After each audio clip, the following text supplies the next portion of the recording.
और जैसे ही कोल भीलों ने गर्दन काटने के लिए तलवार प्रकट की, सहसोच्चाट देवी भद्रकाली मूर्ति खंडित हो गई और उसमें से प्रत्यक्ष काली प्रकट हो गई और प्रकट होकर के जितने कोल भील थे सबका वध कर दिया।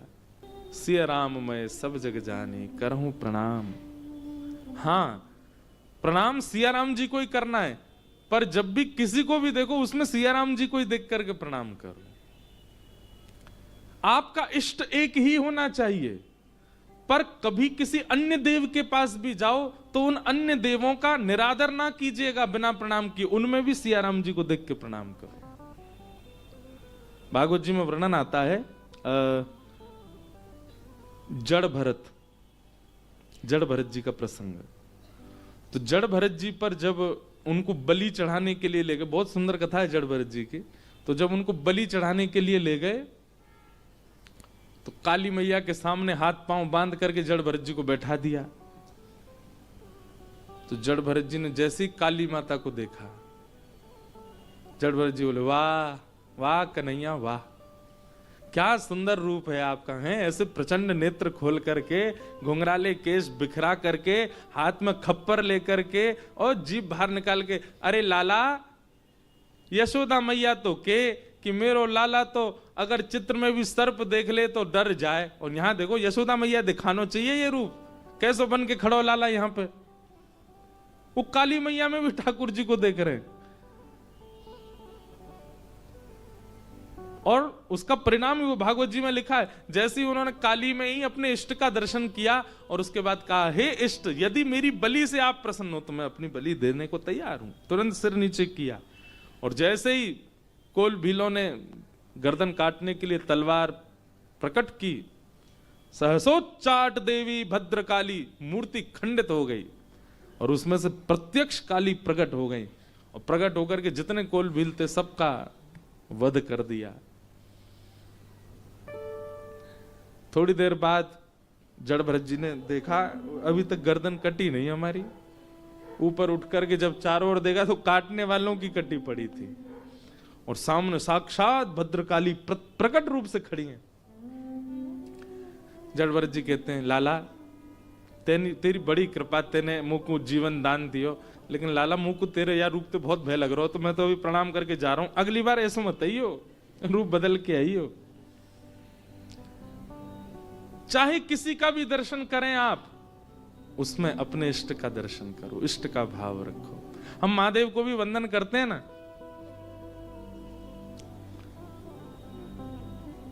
एक बात आपको बताएं, हमारे श्री राधा वल्लभ लाल वृंदावन में वे महादेव के घर के ठाकुर जी हैं।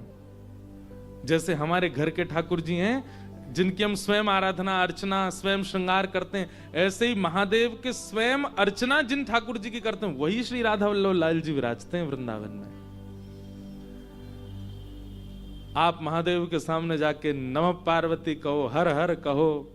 हमारे एक पंडित जी हैं, वो तो कुछ विचित्र सी आवाज निकालते हैं महादेव के सामने जाके,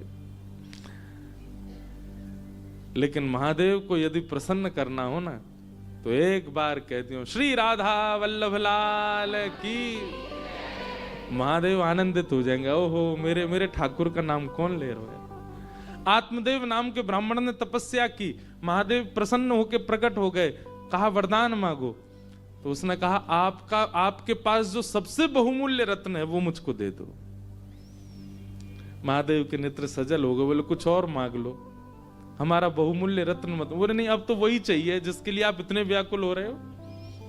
तब महादेव अपने हृदय से लगा के श्वेत द्वीप, हम लोग किस द्वीप में रहते हैं, जम्बू द्वीप, श्वेत द्वीप में महादेव राधा वल्लभ जी की सेवा करते हैं। तब महादेव श्वेत द्वीप गए, अपने श्री राधा वल्लभ लाल को हृदय से लगा करके आए और आत्मदेव ब्राह्मण को प्रदान किए। फिर कुछ वर्ष बाद भगवान की वंशी महादेव के पास ही थी, उन्हीं को हृदय से लगाए घूमते थे महादेव। ठाकुर जी तो दे दिए, एक ने मांगे वरदान में। तब महादेव को मन में भाव आया कि राधा वल्लभ जी की सेवा का विस्तार हो, इसलिए वंशी से ही कहा अब आप जाओ। तब महादेव के पास जो वंशी विराजमान थी वही श्री हितरिवंश महाप्रभु का रूप धारण करके धराधाम पर आए और आत्मदेव ब्राह्मण की 2 कन्या थी, दोनों से ब्याह करके राधा वल्लभ जी को दहेज में लेके वृंदावन आए। तब से श्री राधा वल्लभ जी वृंदावन में विराज रहे।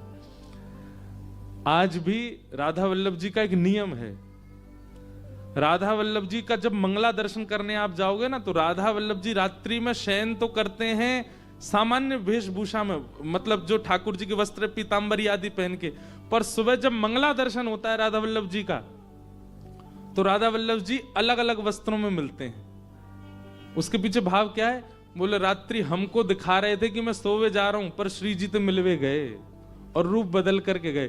तो कभी दर्शन खुलता है तो महादेव के रूप में भी जोगी बन करके श्री ठाकुर जी दिखाई देते हैं, कभी किसी रूप में, कभी किसी भेष में, छद्म भेष श्रृंगार दर्शन होता है। उसका भाव यह है कि ठाकुर जी किशोरी जी के पास इस रूप में गए थे रात को, उसी का दर्शन होता है। तो ऐसे महादेव के निज ठाकुर जी श्री राधा वल्लभ। तो महादेव से यदि आप कहें राधा वल्लभ लाल की जय, तो महादेव प्रसन्न हो जाएंगे।